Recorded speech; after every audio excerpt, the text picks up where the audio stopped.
Welcome.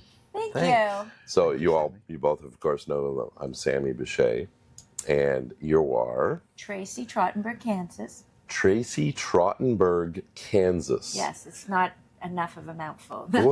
What is the etymology of that idiom? Well, question. Trottenberg was originally Russian Right. and then got changed around in Montreal. Mm-hmm. And then Kansas is my married name. Right. My acquired name here. Yes. And you are And I am George, Kansas. right, and you're the firstborn, I am the firstborn of the firstborn of the firstborn of As in the several only one? generations of Kansases from Really? Sparta.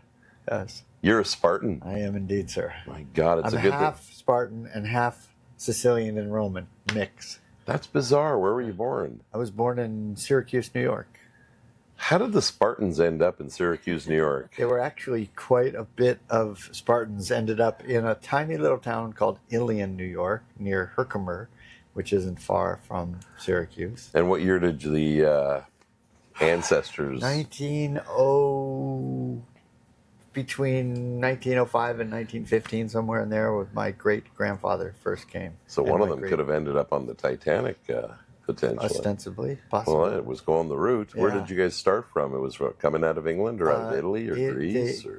From Greece, they ended up in Boston, and then made their way into New York from. Wow. That's where it was changed from Kansas, Kantzas, to Kansas. Is that like when they arrived at Yeah. the Americans didn't know how to Yeah. pronounce it, so they said, Pretty okay, much. Kansas. That's too much. Yeah. Kansas is easier. I've heard a lot. Yeah. That's happened a lot. Yeah. And of course, no one really reclaims their name at that point Yeah. because it's like we're immigrants. Yeah. And yourself, your history? A mixture of Polish background, Russian background, and then a couple of generations Montreal, Canada. And how many generations ago did they come to Canada? 2. Also, it's very recent. Mm-hmm. Oh, My interesting. grandfather was born in Canada. And his His father parents. came from Europe. Russia, Yeah, Eastern Europe. Eastern Europe. Yeah. It's incredible. But why Montreal? Well, right now I would say because Montreal is just a very cool place to be. But at that time, I'm very grateful to be from there. So you guys Grateful I were don't beaver live there. hunters a long time ago. I Pelts. can't say. I don't know. I'm doubting that. I've heard stories that my grandmother's, I can't even say for sure. I should know this, but someone, my grandmother's mother or her grandmother was a bootlegger. Ah, So a history of strong women. really? Was that during the Prohibition era? I think so. Well, there was a lot of money made in Canada. I'm During- from Windsor, Ontario, and Windsor was a huge place for bootlegging. Really? Yeah, in fact, the Walker family, they built their distillery there, and rumor has it that they would send 100 boats over at night, and of course the Americans could only stop a few of them, kind of like how the cartel does it now. All right. And interestingly enough, that's how they became quite wealthy, and they have Walkerville named after them. They owned half of Windsor. It was crazy. Wow. I didn't know that. I didn't either. I didn't know that. Well, now that we have each other's history, you guys know I'm Egyptian, so Yes. una faccia, una razza is an expression. The Greeks, the Egyptians, and the Italians, one face, one race. Ah. So somewhere in history we're related. Yeah. You know, with everybody conquering each other, right? So, okay, now let's go further into the history or closer history. Where did you grow up? I grew up in upstate New York. And you grew up in Montreal. Montreal. So how did a Montreal girl end up meeting a guy from upstate New York? Well, it's a great story. I actually was in California, where I already had been in California for 7 years, Hmm. and Ostensibly with a fellow. no, I was there on my own. Oh. I moved to California on my own, which was a really big endeavor for me because I was Canadian and had to navigate all of that. You were fluent in English Immigration. too, even though you were growing up in... I'm an Anglophone, Right. so English is my first language. Ah, and okay. I'm bilingual, but I'm Sure. Anglophone. Okay. And we had friends at the time who had known me in California, and they went to the East Coast, Mm-hmm. and they had met this guy George, and they This guy said, George. and they said, you know, we met this guy, and you should meet him. Matchmaker, matchmaker, make me. But it took 3 years, Right. and then finally, I said, okay, let's meet this George guy. Mm-hmm. And the first communication that I got, the very first communication, was a text Uh-huh. that said, I hear we're destined to rock the stage together. Should I go ahead and book Madison Square Garden now, or should we meet first? That is his opening line. That was his opening line. How Dude. hot is that, right? I mean, come on. Thanks, Sammy. How long did it take you to come up with that line? I remember sending the text. I don't remember particularly agonizing over it. It had been so long. These people they had mentioned Tracey the very first day I met them. Right. And they said, for a couple of years, they were saying, you really got to meet Tracey. Finally, I had been doing my own work. You've seen pictures. We had seen each other's websites. Oh, okay. We All right. didn't see pictures. We didn't really. We even once we met, we didn't do any sort of Skype or FaceTime or anything. We had met face-to-face. Really? It was Skype back then, yeah. But we So there wasn't a physical attraction before you actually made that there line. was enough of a physical attraction from the website to initiate Got conversation. it. Got it. But we became friends. We were pre-approved as friends, so we Pre-approved became as friends, like by credit. telephone, exactly. Yeah. And then you started on the phone conversations. on the What year are phone. we talking about now? This was 2013. 13. Oh, And that's we not long both ago. knew, we 13 years ago, we knew we were each doing the same thing before. So we were speaking, we were doing leadership training, Corporate communication. training. Yeah. So we knew we Events. had Yeah. this in common. Did you both have a similar education? Oh. No, actually, we started differently. I mean, I had my dual degree in biology and natural history, and management and entrepreneurship. Right. Tracey was, And you were a lawyer. and I was a practicing lawyer for 20 years alongside my coaching practice. You got a law degree after all that? Yes, In New York? Okay. in New York. And you practiced as... practiced as a corporate transaction lawyer. Interesting. So you did And, corporate law. Yeah, Okay. and I called it growing enterprise law because I did represent corporations, but also a lot of mom and pop operations, Got it. everything that group of people would need. And your education? I went to film and communication school. I was an English graduate at McGill Yeah. University. Golden Gales. Yeah. Yeah. But I did the film and communication track, which was part of the English degree. And your parents are going, wow, you're going to have a great life. Well, Better marry a rich guy. no, my parents were always Famous super supportive, and Well, I in was Canada, filmmaking is not a huge profit it's not center. really a big thing. No. No, I wanted to go to NYU, but I didn't Yeah. go. And Did you but I happen to was- know the Lowe family by any chance? Colin Lowe. He did the IMAX movies. Oh, no. wow. Well, Colin Lowe actually, there's Stephen Lowe, Colin Lowe, and Ben Lowe. They're all famous Montreal filmmakers. Wow. Colin, National Film Board, Order of Canada. And Colin, Stephen was the IMAX guy. You ever see that IMAX movie Beavers? No. That was a huge thing. I got to tell you the story behind that. You won't believe it. As a filmmaker, you'll be stunned at how that turned out. And then Ben has been making, documentaries. So these guys are more documentary kind of guys, and they're very good friends of mine. And Oh, that's that's why I happened to mention in Montreal they're well known. I didn't know them. No, But after I graduated, I went into PR and advertising, Right. and I was doing a lot of really cool projects and a lot of cool things. And then I said, and I was speaking. I started to speak very early What were you in my speaking career. about? I was speaking about direct marketing. I was speaking about internet marketing in the mid-90s. In the mid '90s, I there wasn't moderated- really much of the internet. There in was there. not. I moderated the first ever technology Netscape. conference. No, I was part of the core team, you'll love this, that Yeah. launched the dial-up internet service for Sprint in Canada. Oh my The Murphy God. Brown, do you remember Candice Yeah. Bergen? Yeah. And that Candice crazy Bergen. sound. So I was part of the core team that launched that, and I was Yeah. speaking at Internet World in the 90s. 28.8 was the first modem I had, and when they 36.6 came out, I ran out and spent my $300 to buy a 36.6. Can you imagine? And, Yeah, it was ridiculous, wasn't it? It was crazy. And so then here's this lawyer and a filmmaker, and then you started speaking. And what were you speaking about? I was speaking on motivation, inspiration. I started then for about 15 years. I was doing. Do you need to be corporate. inspired to be motivated? It's a good question. I think inspiration is something Great that sort of comes through you. Motivation is something that is a practice. That's how I see it. Something that you nurture and to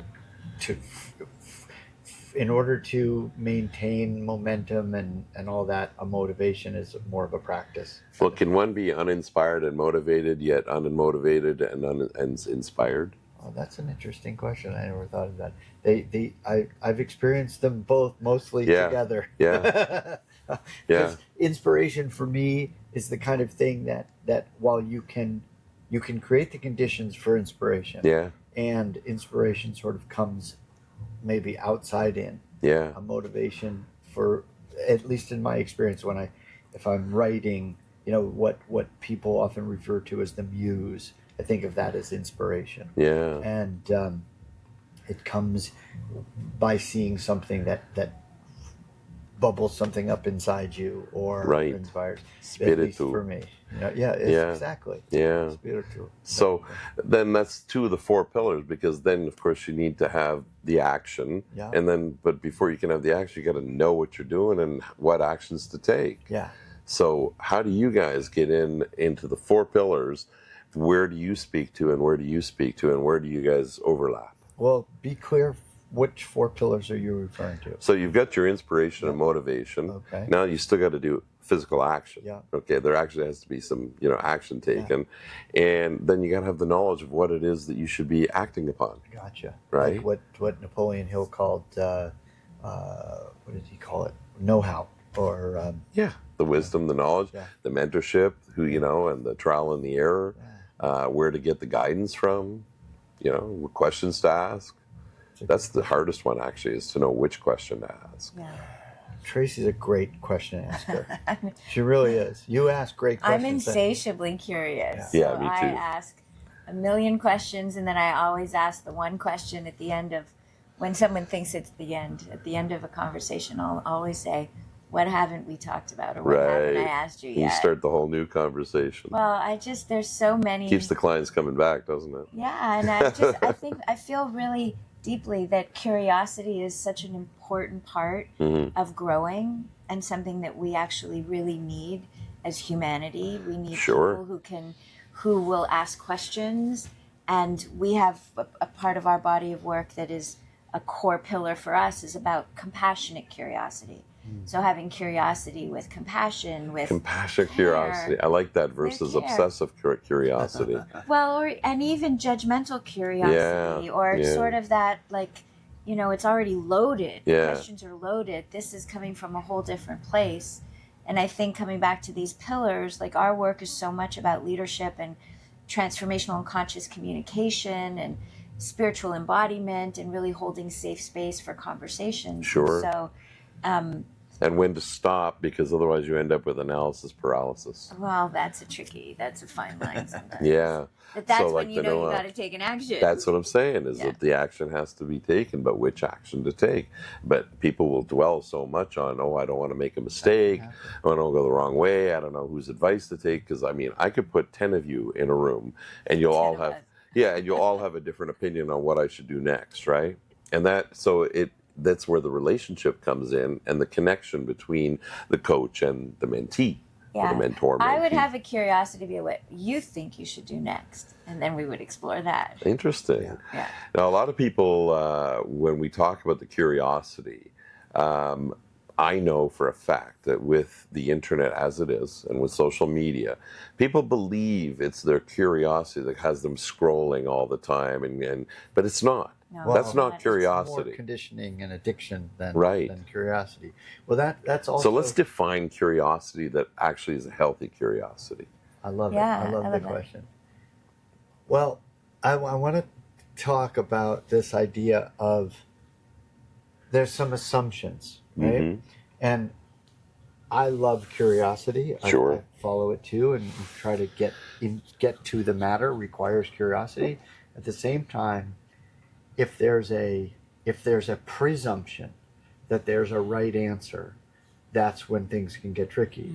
And we're deeply spiritual people. We have regular spiritual practice, and we believe. I'll speak for me that we believe that there's also magic in not attaching to a particular, like I'm asking a question to get to an outcome. Sure. That doesn't really it feels more supportive of a client, for instance, for coaching someone, to keep asking the questions to allow them to find their inspiration, to find what feels true for them, Right. what feels more in alignment with who they Sounds very much like wanna a be. psychiatrist or a psychological approach. So what you've just described, proper psychological or psychiatric training would be is that they just keep asking questions. Yeah. So I've come to you and I'm paying you to coach me, but you're asking me all these questions. So at some point, are you going to be giving me some answers? Great question. I think if there's here's a great question.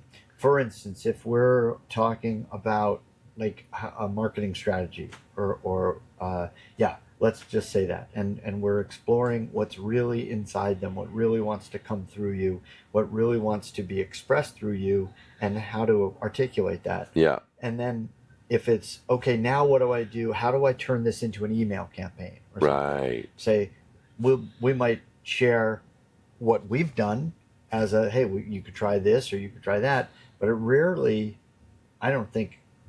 I can't remember a time when I've said to somebody, you should do this. Yeah, that's a dangerous You know, answer. because that's like more of a consulting thing. Yeah. You hired me to tell you how to do this. Yeah. If you ask me how would you create the conditions in this room for a live event where when I make my invitation, I've already set the stage for, Yeah.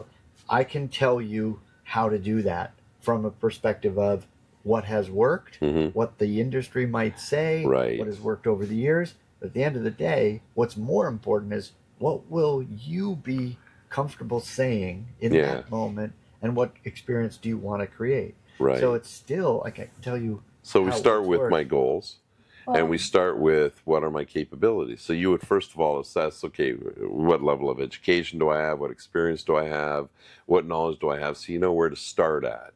Because if I'm coming to you, I've just been, serving soft serve ice cream for most of my life, and I say to you that, I want to start an internet telecom company, you're going to have a bit of an issue there. So you need to know where you're starting with, correct? Well, I would say it's a yes and.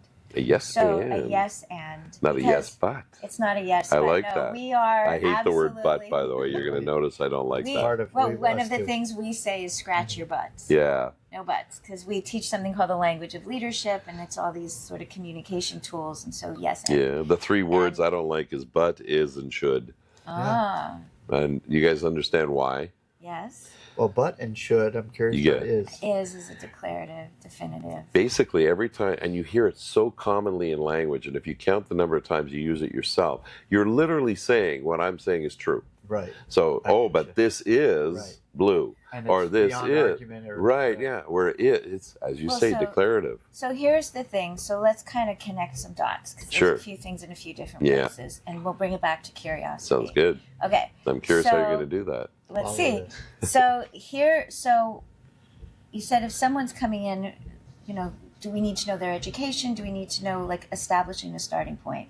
So the yes and is, yes, there's some value to that. Sure. And there could also be more limitations to that. Mhm. If someone has a natural inclination and a natural ability and an enthusiasm, then that's gold. Sure. So we're looking for what is inspiring to you, what is juicy, what's your, what do you see? Like, Well, they may So- not even be aware of the skills that they have. Right. And so this is also where, when you said before the psychology, what's different is that we're listening not just to ask questions, but we're listening in a particular way. Mhm. Where's the aliveness? Where's the stuck points? Yeah. Where's the thing? And Where then do they how light up? Where do they light Yeah. up? So we're on a journey. Yeah. We're moving towards something. And then if somebody's excited or enthusiastic about something, then we want to explore that. And then maybe through that exploration, it modulates, it refines, it becomes something different. But we're constantly pulling out the gold Right. and looking for what that is. and then how So to. you're a gold miner. We're alchemists. Ah, Alchemists, even right. in the Turn the most talent into challenging, gold. and even in the Yeah. most challenging situation, how can we find the gold? How can we, not like a spiritual bypass or stepping over things, but how can we authentically create something that has, George always says this, like life is happening for us. Yeah. George is a 3-time cancer survivor. Every Wow. time we've gone into that experience, which has been twice together, we're always looking at what is the, not like a silver lining, and we're not dealing Isn't with this the wonderful? dark. Yeah. Yeah, we don't do that at all. It's not a bypass, but it really is Opposite, actually. the curiosity Yeah. of how is this happening for my highest growth and my highest evolution. What am I going to So get that- out of this experience? And then for us also, then Yeah. how might that serve other people?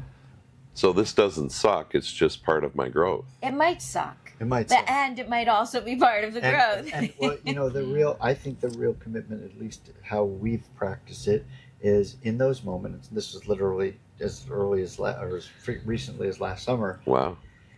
Was, hey, this is happening again. This is terribly inconvenient timing, and it was uncomfortable. And, What's a convenient timing to have cancer? well, none at all. However, you know, Question. it was like, okay, this is what it is. It's not pleasant. It's painful. You want to share what scary. type of cancer you experienced? I had a rare form of leukemia. It was a cancer of the bone marrow. Yeah. And I'm cancer free now. I'm happy to say. And Wow. yeah. Congratulations. And the commitment that as it lives in our practice was every night after chemotherapy treatment, I would Yeah. return home and I would drop into meditation to asking my subconscious mind to answer the question, why again and why now? Was that before you, or after you threw up? Well, fortunately, what's This really time. amazing Yeah. this time was really, in many ways, a miracle, and the result, I think, of a lot of intention and intentional practice. So you didn't dwell on the why me.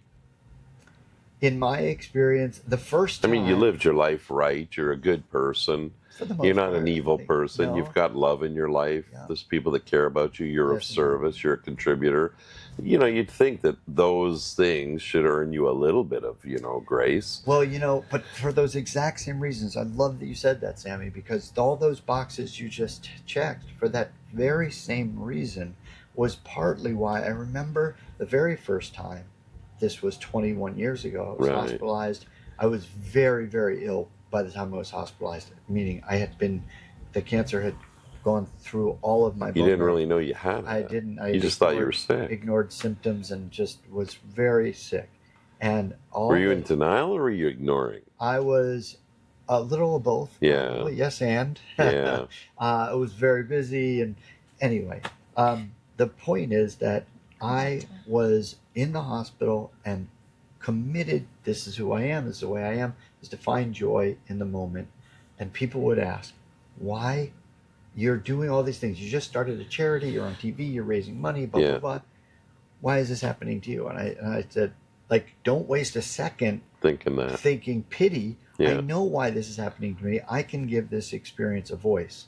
And I started writing my second book right there in the hospital. I gave a woman, we met on the boat today. I gave a woman a copy of this book today, and just with tears in my eyes and tears in hers, I told her the story I just told you. Sure. And it feels true. Like when I hand a cancer patient or a survivor or a caregiver that book, Yeah. I remember those moments of starting to write that book in the hospital room, thinking, I'm going to give this experience a voice that it hasn't had before. And I'm going to live long enough to write it. And I'm going to tell the story.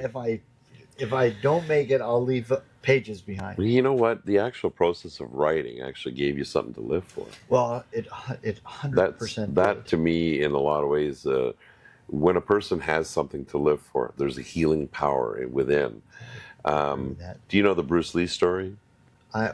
He broke his Which part? back, Oh, yeah. and he decided while he was in the hospital in traction to write his book. Yeah. And his wife, who was mad at him for getting into the fight in the first place that caused him to have his back broken, he thought he told her basically, leave me, I don't want you around me, because he felt like he was just useless. He didn't want to hold her back. She showed up and she actually wrote it while he spoke it, and that was the Jeet That's a Kune beautiful Do. thing. Yeah. That's a beautiful thing. Well, I'll say, because you asked when is it convenient, and it wasn't convenient. But the first time that you had cancer, I wasn't there yet. That was BT before Tracey. You were planning, literally driving to a nonprofit, like a charity event that you were doing, and the doctor said you got to come in, and George, you said, well, can I do it after the concert? And the doctor said, yeah, if you're alive. If you're alive, you know. So he was So serious. it was like, okay, let's go. But last time, thankfully, George co-founded an organization that does amazing work supporting people who lead men's work, and had a conference that they were planning. That was, we were waiting for the date for the chemotherapy, and it was like back to back. Yeah. So we checked in with the doctor, and I must have asked, talk about curiosity, I must have asked like 6 different ways to see if there was any even twitch in his eye to say, is George going to be okay to travel? And the doctor said he's going to be fine.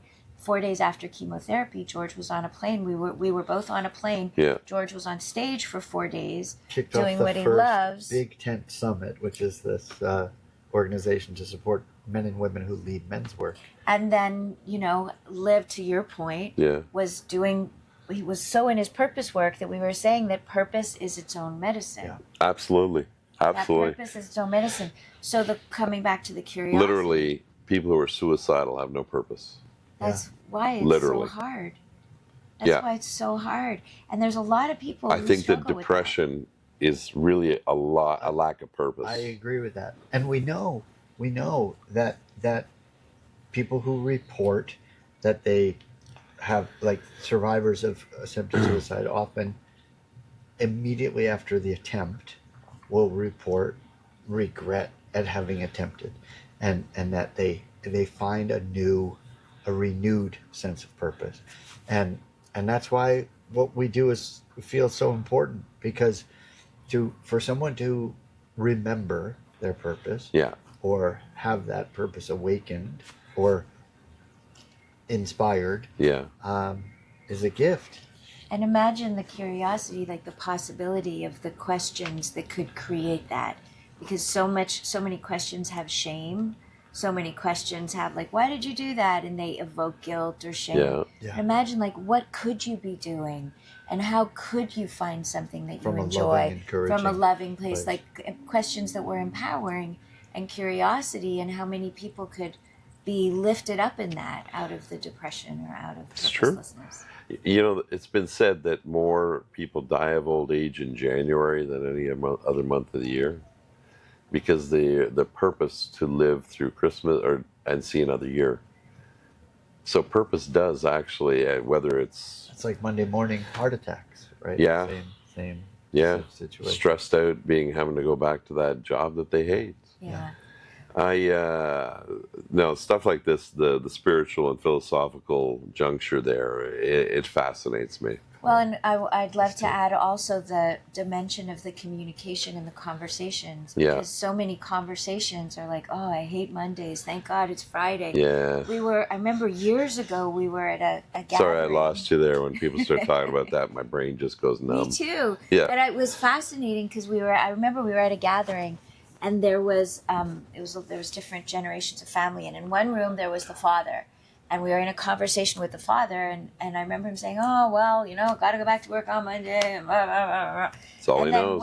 And then I went into the kitchen, and his son was in the room. Yeah.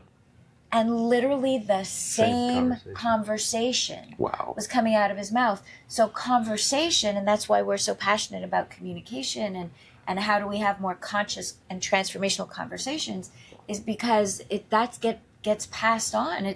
People get together, they talk about it. Oh, this is terrible. And so words are power. Language is the context of life. They create. Yes. So there's the spiritual, philosophical, and then the conversations we're having about. If you have nothing intelligent to say or nothing worthwhile to say, it is so powerfully true that the emptiness is actually more powerful than filling it with the negative crap that's in there. And I see it all the time. I've stopped going to parties now, because people sit there, they'll drink, and they'll just talk crap. That's And I find it difficult. Like, this is why this week has been so refreshing for me. so good. You know, So good. Windsor is a blue collar town, and God bless them, they're hardworking people. But it's difficult to find really interesting, spiritually charged conversation that it just causes you to think. Stimulates. Yeah, though Yeah. your juices are flowing and your mind is working and you feel alive again. And when your mind is alive, you're alive. Your body is just walking your mind around, as far as I'm concerned. But to be stimulated and to have people around you, and this is the key that I think that makes your relationship work, is that psychologically and spiritually you stimulate each other in a lot of ways. We do. That's true. That's true. And also we push each other's buttons, and it's amazing. It's hard. It's How do you define pushing buttons? Because the young people call it triggering. Yes. triggering. Well, it's true. I mean, the thing that's like such a rich conversation. Oh, don't get me going. Uh-huh. That's another Well- one. We'll do that one another do- time. okay. Because I think these young people really need to hear what the three of us have It's to say. actually at the heart of it. Yeah. We are so passionate about supporting younger people in having the tools to have conversations, Yeah. because we're all just zooming right out. Tease it with, like, it's at the heart of it.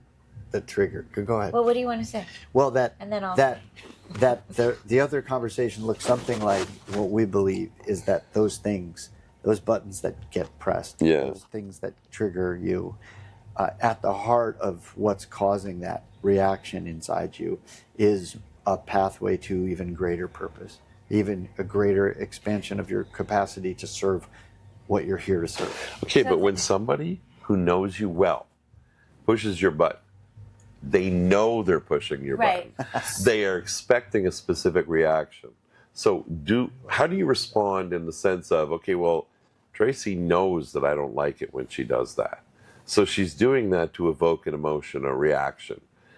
Do I give her that reaction, or can I manage myself, or do I throw all my anger at her for wondering, why does she want to hurt me like this? Why does she want to make me upset? Vice versa as well. How do you feel about that question? Well, I'll answer that because Yeah. there's so many layers in that, and everything that you just said is about being conscious and aware Yeah. of how we're wired.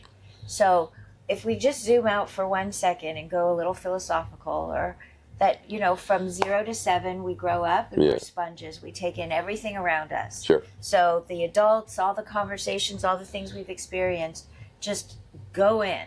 And then as little kids, we develop survival strategies and coping Oh my mechanisms God, yeah. and ways to get love and ways to avoid this. And so then we go through life, and it gets repeated, and it happens in school, and it happens with siblings, and it happens in relationships. And so by the time we're adults, we think that we're adults. But the truth is, most of the time, they're little kids who are in a situation and who are trying to navigate. Yeah. How am I going to get love? Am I going to be shamed? Am I going to be embarrassed? Whatever that is. And that's a huge part of our work that's all under. But we're all Who's kids Got at the Mic. same time doing it, thinking we're adults. Well, exactly. That's the Right. point. So we say, who's got the mic? And Yeah. if it's a little 5-year-old or a 12-year-old or a 16-year-old, then for us, our core to our belief is that it's all what we say is love looking for love. There are no bad parts. There are parts of us that got shamed at 4 years old, or got slammed at 5 years old, or got ignored at 6 years old, or Or whatever. cause shame at 5 years old, or cause shame at 17. Because that's what they learned. Yeah. So Maybe that's what they need and what they want. There's an addiction to that kind of pain too. because that's all that becomes neuro. Their I know you comfort want zone. to talk about this. Is that becomes hardwired? It's neuroscience, Right. literally. Yeah, no. So they want it Those because it's going to neurotransmitters give them. Play a little game with us. But You it's know, gonna got to give get that them- serotonin, dopamine, and yeah. They determine more than we even know. Yeah. Because No. it gives And them the thing rewiring that those they need. synapses is very difficult. Well, you said something earlier, Sammy, about this. That awareness is I think I heard you say that awareness, and we say this all the time, is really the first step. Becoming aware of it is the first step. It's not the end of it, but it is absolutely the first The step. first step. Because I want to tell this just very quickly. we had a piece of cheesecake a couple weeks ago, and the next morning I woke up craving the cheese. cheesecake. I would have The torn bitch down a ate wall. No, no. Oh my But I God. became. That I would woke never- up. Oh That my would God. never be said. I wouldn't. I woke up and I was like, I can't believe how badly I want a piece of cheesecake. Right. And then I thought, oh no, the gut bacteria that I fed last night wants the cheesecake. Right. I don't want the cheesecake. Right. And the moment I It was in became the aware fridge? of that, no, the cheesecake was gone. We ate it the night before. Right. The moment I became aware of that, I actually became less hungry. I said, no, I'm not going to feed you gut bacteria. Right. Because I knew that because of 6 million years of conditioning, Yeah. the gut bacteria had triggered a response from my body to release the neurotransmitter to say, get Well, the more cancer sugar. cells wanted it too. And the right? cancer, right? So even though I'm There's no cancer-free, cancer cells. the Cancer-free. neurotransmitters are there for the desire for sugar. Right. As soon as I overrode that with my conscious intention, I went for my protein, I had my bacon and eggs, and I was not hungry for sugar. So that anymore. example you just gave is actually the answer to a lot of things, because the reptilian brain is the automatic response. Yes, the condition. When you take whatever information that's coming at you and pull it out of the reaction of the reptilian brain and put it into the conscious mind, that's when you have power and control. That's right. We call that agency. Right. And most people that I've met, unfortunately, will never understand that when they say the term, oh, this is just who I am, you just got, it's not who they are. This is their ancient self. That's why This we're is so passionate their about what we fight do. and flight, and they think that that is actually a real part of their brain. It isn't even, it's just connected to it. It's got little to do with their conscious ability to manage and control their lives. That's right. Which then come back to imagine if there was more curiosity. So you said before, like what happens if he says something, or how we get triggered, or how that happens. Well, we practice getting curious. Like we say in our work, who's got the mic? And if it's a part of us that is, if I'm really pissed at George, and it's like, in that moment, it's not even George. I'm going to clarify so that people understand. When you say who's got the mic, you're not talking in the physical realm. You're saying when he's speaking, What who's got the version mic? of Is it his me? 5-year-old George? Right. Is it 10-year-old George? What Is version it of me? is it George who just got dumped by his girlfriend? Is it Right. George who's mad at his All of it. ex-wife? Is it That's George the father, George the son, George the brother? These are all the versions. Exactly. Yeah. So who's got the mic? I like that. Yeah, thank you for that. And then we get curious about that, because we can have certain arguments, and quite honestly, we're not even in the room. Like George is my father, let's say in that moment, and I might be his father, and we're just two kids. Two We're like raw nervous systems conditioned years and years and years ago, having their chemical response that they were conditioned to have. And so what we do is, instead of saying like, and sometimes we can get pretty nasty, and we're like, trying to get that exactly, because we're triggered, because there is a trigger that gets hit. There is a button. But you chose the trigger a long time ago. Well, that's a whole other conversation. And the other thing, I noticed you got triggered a second ago when I made the comment about the bitch ate it. You responded to that almost like, no, that word would never show up. Did I pick up on that? Well, it surprised me, actually. Yes. That you said that. But there is a bitch in you, and there's a goddess in you, and there's an asshole in him, and there's a master in him. So, we have the dark and the light, and the shadow side, and Carl Jung, I believe, spoke about that, and there's others that have written about that. And actually, the bitch in you is very important part of you, who's kept assholes away. Yeah. And has managed dominant men and people who believe that they had the answers that you were not ready to take, but they're trying to push it on you. And that bitch comes out. And when that bitch speaks, that person right now recognizes there's a line. This is the boundary. Yeah. Well, go ahead. I think that there's the word bitch and what that represents. It's just the word language that we use to represent the dark side. or the shadow side. The word itself is irrelevant. But the word we could call it actually- oranges. We could call it banana. It doesn't if we matter. called it orange or banana, the word itself wouldn't be so charged. Then it would be. But we like made it what's charged underneath. as we grew up. You know, why do we respond and say, oh man, you're an asshole? It's because a long time ago, you associated that word with, I must now respond. My pride is hurt and, you know, this and that. But if I said you're a banana, you wouldn't have any emotional, response to it. And if I've 100%, done my that's the power work, of words. when you call me an asshole, it doesn't bother me. But there are words that will bother you. Probably. So we created that association. And it's when we disconnect that association that we would get all our power back. Would you guys That's agree? the conscious communication, 100%. Absolutely. 100%. Well, I know we have to wrap up with the work Yeah. that you guys are doing, and there's not enough time in one podcast Yeah. to actually get into the kind of So work good. that you guys do and the kind of conversations we can have. So I would like to invite you guys to come back for part 2. I'd love to. We love that thing. Yeah? Yeah. Yeah. I appreciate that. That went fast, eh? I did. Yeah, don't worry, this get edited Good out. question. Good question. Did you guys enjoy that? Yeah, very much. Yeah, I would have loved to have continued a little bit more I know. about the bitch conversation. It's sort of like I know. incomplete. I know it is, but a lot of what we started is incomplete. There's more We'll here do a part 2. that can be done in an hour, Yeah, really. you know? And I can see that Thanks the for two of sharing you are absolutely beautiful and wonderful to talk to and have so much to offer. But we created a groundwork. And if you guys are open, if we have time this week to finish it, great. Are you guys staying on the next cruise? No. No, we're not. Well, then we can still continue in a remote. Okay. But Thank you. these are the kinds of conversations I love. Beautiful. And was there anything wrong with it for you guys? No. I'm a little incomplete with the I bitch know. conversation. I know. Well, I'm a little incomplete with the you were triggered, and I didn't feel like I really got to respond to that. So, but I mean, maybe that becomes No. the part 2. I know, but I wanted to bring it out because there was a reaction in you, and it was going to be seen on the camera. Ah. You actually even said a word, and it's going to be picked up on the mic, so I had to address it. I did. Well, because What'd you say? it was moving very fast. that would never I said happen. that would yeah. Yeah, Because I But wouldn't was say ho- the yeah. bitch.